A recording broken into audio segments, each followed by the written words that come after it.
Welcome everyone, I am Himanshi Das और आज हम कंटिन्यू करने वाले हैं क्लास 10 सीबीएसई का अर्थमेटिक प्रोग्रेशन, जिसे हम प्यार से एपीवी कहते हैं। तो इससे लास्ट वीडियो के अंदर मैंने कवर किया था अर्थमेटिक प्रोग्रेशन का इंट्रोडक्शन और कुछ questions based on the nth term formula. तो जिसने भी वो वीडियो अभी तक नहीं देखे, मेक श्योर आप वीडियो को पहले जाकर देखें ताकि आपको ये वीडियो अच्छे से समझ आए। तो आज बेसिकली हम सेकेंड फॉर्मूला पढ़ने वाले हैं अर्थमेटिक प्रोग्रेशन के अंदर और उसके बेस्ड कुछ क्वेश्चंस करने वाले हैं which includes the sum of n terms।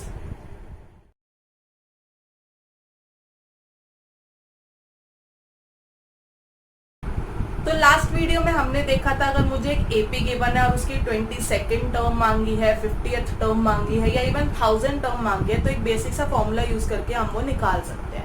But what if I am asked कि मुझे एक एपी गिवन है और मुझे n टर्म्स का सम निकालना है, तो उसके लिए हमें एक नया फॉर्मूला लर्न करना है, that is Sn is equal to n upon 2 into 2a plus n minus 1 into d, जहाँ पे Sn stands for number sum of n terms, n is definitely the number of terms, a is the first term of the AP and d is the common difference। तो अगर आप चाहते हो कि ये exact formula कहाँ से आया वो भी मैं डेराइव करूँ, तो मेक श्योर आप कमेंट सेक्शन के अंदर मुझसे जरूर पूछो कि मैं उसके ऊपर नेक्स्ट वीडियो के अंदर जरूर डिस्कस करूंगी, ठीक है।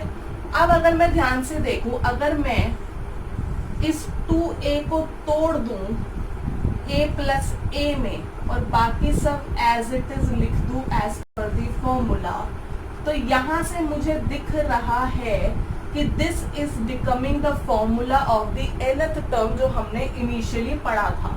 तो मैं इस फॉर्मूले को ऐसे भी लिख सकती हूँ by substituting the formula of nth term, right. तो ये मुझे यहाँ से एक और फॉर्मूला मिल गया है सम ऑफ एन टर्म्स का, जो हमारे पुराने सम ऑफ एन टर्म्स के फॉर्मूले से ही आया है, that is n upon 2 into a plus a n। And कुछ बुक्स के अंदर आप इसको a प्लस l भी देखोगे, that is nothing but the last term. जो भी अगर मुझे एक AP पता है जिसमें मुझे फर्स्ट टर्म और लास्ट टर्म भी पता है, तो I can use definitely this formula, जिससे ऑब्वियसली मेरी थोड़ी सी कैलकुलेशन बेटर हो जाएगी। तो एग्जाम्पल देखते हैं, अगर मुझे एक AP गिवन है 8, 3, -2 and so on and I am asked to find the sum of 22 terms, तो मैं कैसे निकालती हूँ। तो पहले तो देखते हैं, हमारा A मुझे गिवन है 8, N मुझे गिवन है 22 और D अगर मैं देखूँ तो 3 - 8 दैट इज -5। तो मेरे पास हमारी बेसिक एंटिटीज आ चुकी है, तो अब मुझे बेसिकली अपने फॉर्मूले में पुट करनी है। तो S22 will be 22 upon 2 into 2 into 8 plus 22 minus 1 is 21 into D that is -5। अब जैसे आप इसको सॉल्व करोगे तो answer would come minus of 979, that means sum of 22 terms of this given AP is minus 979। तो मुझे यहाँ से ये भी पता चल गया कि सम भी नेगेटिव आ सकता है। तो अब एक ऐसा एग्जांपल देखते हैं जिसके अंदर मेरे दोनों सम ऑफ एन टर्म्स का फॉर्मूला यूज करके मैं दिखाती हूँ। तो the question says find 2 + 4 + 6 + so on till 200। तो यहाँ पे मुझे दिख गई मेरी फर्स्ट टर्म, मैं D निकाल सकती हूँ और मेरे पास है लास्ट टर्म। बट अगर आप थोड़ा सा रिकॉल करो जो भी मेरे फॉर्मूलेस थे, मैं दोनों फॉर्मूले से इसको सॉल्व करने वाली हूँ। तो the first formula set Sn is equal to n upon 2 into 2a plus n minus 1 into D। Similarly दूसरा फॉर्मूला मेरा कहता था Sn is equal to n upon 2 into a plus nth term an। तो अगर मैं दोनों फॉर्मूले को ध्यान से देखूं तो मुझे क्या दिख रहा है कि मुझे दोनों फॉर्मूले के अंदर n तो डेफिनेटली चाहिए, जो कि मुझे नहीं गिवन है। तो सबसे पहला काम, चाहे मुझे कोई भी फॉर्मूला यूज करना है, that is totally your choice, but मुझे n निकालना है। तो n कैसे निकलेगा, क्योंकि मुझे an पता है, दैट मीन्स अगर मुझे an पता है जिसका फॉर्मूला क्या होता है a plus n minus 1 into D। यहाँ पे मेरे पास फर्स्ट टर्म भी है, मेरे पास कॉमन डिफरेंस भी है और मेरे पास nth टर्म भी है, तो definitely I can find the number of terms. तो सबसे पहले मैं देखती हूँ मुझे गिवन क्या क्या है। तो a is 2, an is 200 and b is also 2, right.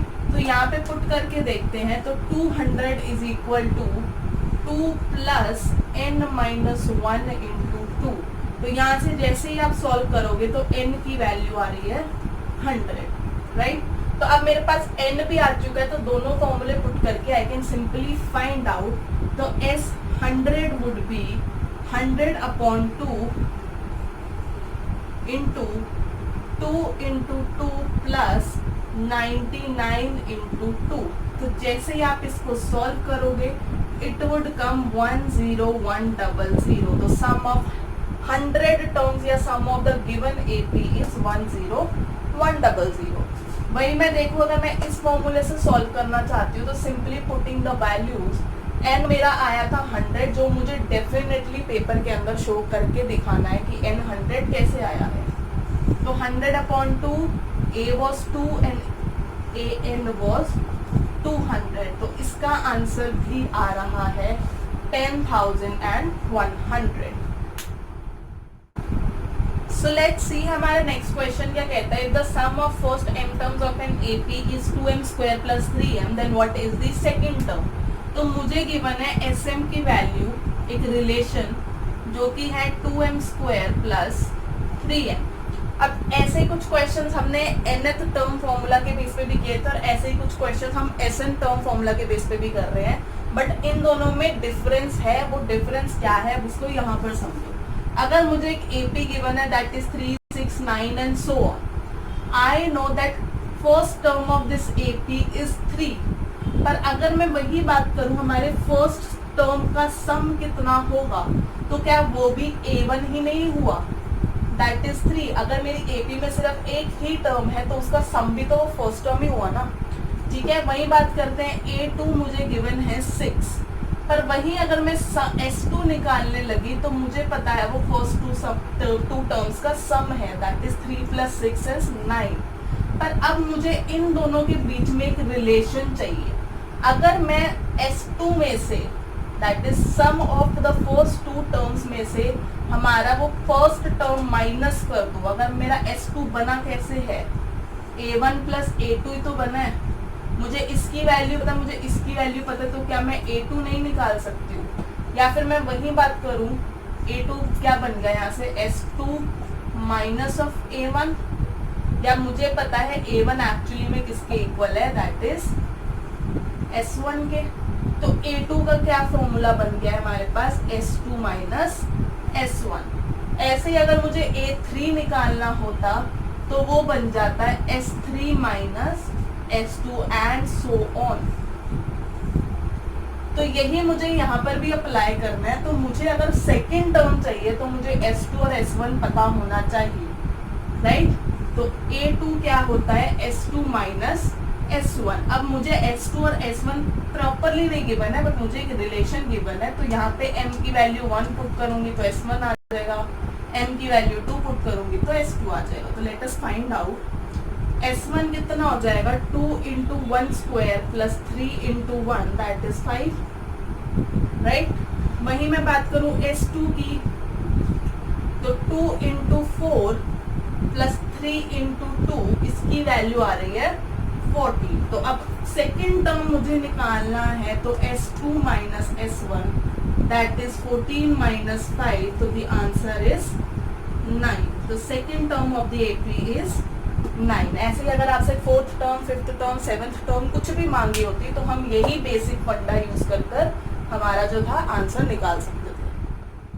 Let's check out my next question. It says find the sum of all natural numbers less than 100 which are divisible by 6। तो ऐसे भी questions होंगे जहाँ पे आपको कुछ particularly variable के अंदर रिलेशन नहीं गिवन होगी, ना ही डायरेक्टली AP गिवन होगी। तो ऐसे क्वेश्चंस के अंदर मुझे खुद AP फाइंड करनी होती है। तो द क्वेश्चन इज सेइंग सारे नेचुरल नंबर निकालो 100 से कम जो कि 6 से डिविजिबल है। तो मैं अपनी AP बना लेती हूँ पहले। तो ऑब्वियसली 6 से डिविजिबल नेचुरल नंबर की बात करूँ तो वो 6 से स्टार्ट होता है, then comes the 12, then comes 18, then comes so on. और 100 से कम मतलब last value, last 2 digit number ऐसा कौन सा जो 6 से डिविजिबल है, तो आप वो फाइंड कर सकते हो, वो आएगा 96। तो यहाँ से मेरी AP बन चुकी है। तो A का टर्म मेरे पास है first term that is 6, D निकालोगे कॉमन डिफरेंस तो वो आपको 6 मिलेगा। N की value is 96 but I no मुझे N भी चाहिए। तो N का निकालने का इस पर्टिकुलर क्वेश्चन के अंदर 2 तरीके होते हैं। एक तो आप ऑब्वियसली AN का फॉर्मूला पुट कर सकते हो, राइट। यहाँ से आएगा 96 is equal to 6 plus N minus 1 into 6, तो N की वैल्यू आ रही है 60। या फिर अगर मैं 96 को 6 से डिवाइड करूंगी तो मुझे पता चल जाएगा कि ये 16 टर्म्स है। तो मेरे पास N भी आ चुका है, A भी आ चुका है, D भी आ चुका है, AN भी आ चुका है। तो अब मैं S16 निकाल रही हूँ which says N/2 into A plus L वाला इजीएस्ट फॉर्मूला हम यूज कर लेते हैं। तो पुटिंग द वैल्यूज, यहाँ से आ रहा है A इज 6 और L इज 96, तो आंसर आ जाएगा मेरा 860। तो देखते हैं हमारा नेक्स्ट क्वेश्चन जो कि CBSE का one of the favourite questions में से एक है। तो how many terms are there in AP where first term and 6th term are -12 and 8 respectively and sum of all terms is 120। तो यहाँ से देखते हैं, मुझे गिवन है A1 की value that is -12, A6 is given to me as 8 and SN की value मुझे गिवन है 120। ठीक है, तो मुझे पता है अगर मुझे SN का फॉर्मूला यूज करना है, I need to have A, I need to have D and I need to have the number of terms. तो मेरे पास D और नंबर ऑफ टर्म्स दोनों ही नहीं है और 2 वेरिएबल से एक इक्वेशन से 2 वेरिएबल इक्वेशन सॉल्व नहीं हो सकती है। दैट मीन्स मुझे ये रिलेशन भी कहीं ना कहीं यूज करना है। तो देखते हैं इसको, A6 का formula I know it would be A plus 5D from the nth term. तो यहाँ पे अगर वैल्यू पुट करूँ A की तो -12 प्लस 5D की वैल्यू मुझे गिवन है 8। तो जब आप इसको सॉल्व करोगे तो D की वैल्यू आ रही है 4। तो अब मेरे पास D भी आ चुका है।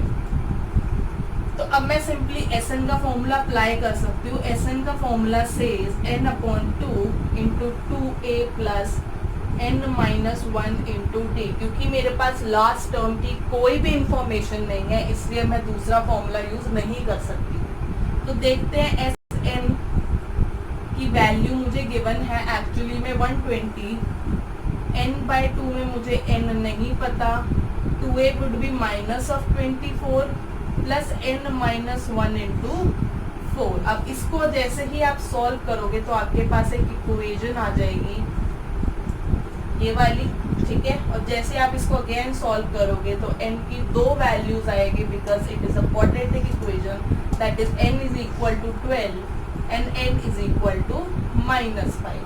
But I know this term will be neglected.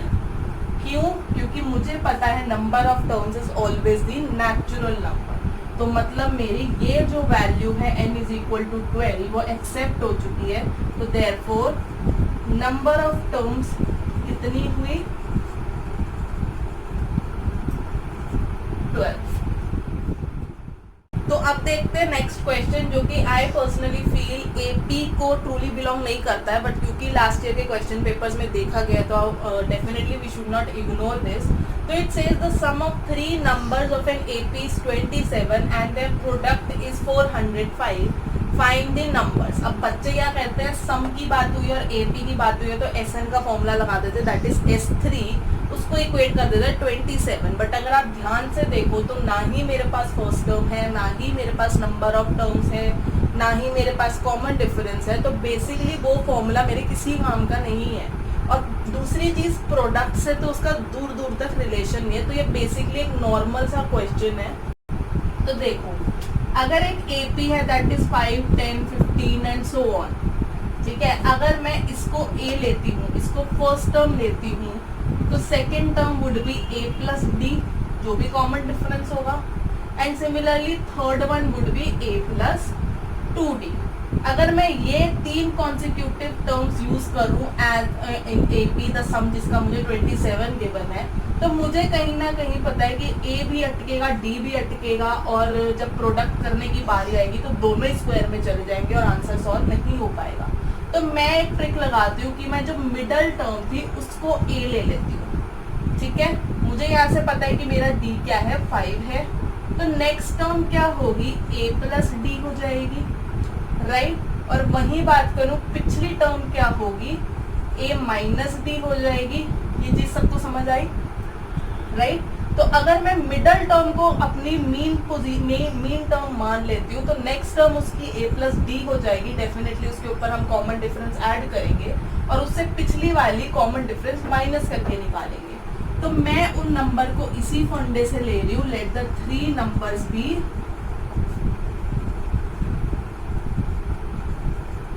a minus d, a and a plus d.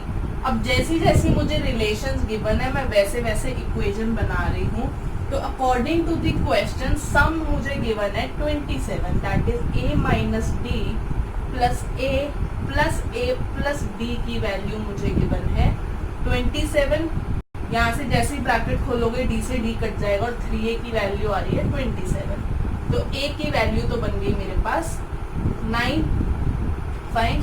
अब देखते हैं दूसरा मुझे क्या गिवन है, दैट इज प्रोडक्ट।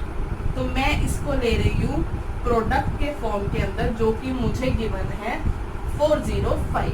अब मुझे इसमें से a की वैल्यू पता है और d की वैल्यू नहीं पता है, तो मैं a की वैल्यू पुट कर देती हूँ, that is 9 minus D into 9 plus D की वैल्यू आ रही है 405। यहाँ से इस 9 को क्योंकि ये अकेला है I am getting it divided here, तो ये बन रही है मेरी equation 9 plus D into 9 minus d की वैल्यू डिवाइड करने के बाद 45। और इसकी मुझे पता है एक आइडेंटिटी हो रही है a plus D into A minus B is A square minus B square. तो ये बन रहा है मेरा A square minus B square, that is 81 minus B square की वैल्यू आ रही है 45। तो जैसे ही आप इस इक्वेशन को सॉल्व करोगे d की दो वैल्यूज मिल रही है 6 एंड -6। तो जैसे अब मेरे पास a भी आ चुका है, मेरे पास d भी आ चुका है और मेरे पास तीनों टर्म्स की रिलेशन थी, तो मैं डेफिनेटली वो नंबर्स निकाल देती हूँ। जब d 6 था तो मेरा नंबर क्या बन जाएगा, 9 minus 6 that is 3, right. a था मेरा 9 और 9 प्लस 6 इज 15। और अगर मेरा d जब -6 अगर मैं लेट करके चलती हूँ तो मेरे तीनों नंबर बन जाएंगे 15, 9 एंड 3। अब इसको निगलेक्ट मत कर देना क्योंकि मुझे पता है कि d नेगेटिव हो सकता है। तो d की अगर दो वैल्यूज आ रही है तो मुझे दोनों को एक एक बार कंसिडर कर बाकी की वैल्यूज निकालनी पड़ेगी। अब देखते हैं हमारा last question for today. It says Deepa has to buy a scooty. She can buy the scooty by making 15 monthly installments as below. First month 3,425, second month 3,225 and third one 3,025 and so on. Find amount of this 6th installment and total amount paid in 15th installments. So this type of question is again where you have to make the AP yourself. तो वो कुछ नहीं है, वो basically आपको दे ही देते हैं, बस वो शब्दों में नहीं लिखते कि हमें AP गिवन है, हमें उसको अपने आप बनाना है। तो मुझे AP जो गिवन है that is 3425, 3225, 3025 and so on. तो यहाँ से मुझे मेरी फर्स्ट टर्म मिल चुकी है दैट इज 3425। इस पॉइंट ऑफ टाइम पर आपको यूनिट्स की स्ट्रेस लेने की बिल्कुल जरूरत नहीं है। वही मैं d निकालती हूँ अगर, तो मुझे पता है second term minus first term अगर आप करोगे तो it would be minus of 200। और क्योंकि टोटल इंस्टॉलमेंट्स 15 थी तो मुझे नंबर ऑफ इंस्टॉलमेंट्स भी 15 गिवन है। तो अब देखते हैं it he is asking find amount of 6th instalment. तो इस एपी में ये फर्स्ट है, ये सेकंड है, ये थर्ड इंस्टॉलमेंट है, ऐसे मुझे एक 6th इंस्टॉलमेंट निकालनी है। तो here is where you have to decide कि nth टर्म फॉर्मूला लगाना है या sum of n terms formula लगाना है। तो आप खुद सोचो 6th टर्म मुझसे मांगी, अगर ये फर्स्ट इंस्टॉलमेंट है, ये सेकंड है, ये थर्ड है, तो ऐसे ही 4th, 5th और 6th भी कुछ होएगी जिसकी वैल्यू मुझे निकालनी है। तो बेसिकली मुझसे A6 मांगा हुआ है, तो A6 is actually A plus 5D, right. आप इसको सॉल्व करोगे तो 3, 4, 2, 5 प्लस 5 इंटू माइनस ऑफ 200, तो the answer would come 2, 4 and 2, 5, 2425 rupees would be the 6th instalment. अब वही मैं सेकेंड अपना फॉर्म देखूं तो it is asking for the total amount paid in 15 instalment, जिसके अंदर first amount plus second amount plus third amount plus fourth amount plus fifth amount and so on. That means they are asking me for the sum of n terms. तो मुझे पता है S15 का formula होता है n/2 into 2 plus n-1 into d। तो जैसे ही मैं इसके अंदर वैल्यूज पुट करती हूँ 2 into 3425 plus 14 into minus of 200, the answer is coming as rupees 34,375.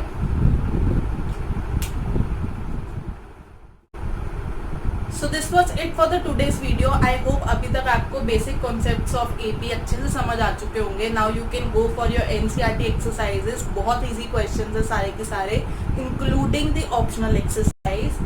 Now अगर आपको ये वीडियो पसंद आई है तो make sure you hit the like button और उस पर कमेंट करके मुझे ज़रूर बताएं कि आपको वीडियो कैसी लगी।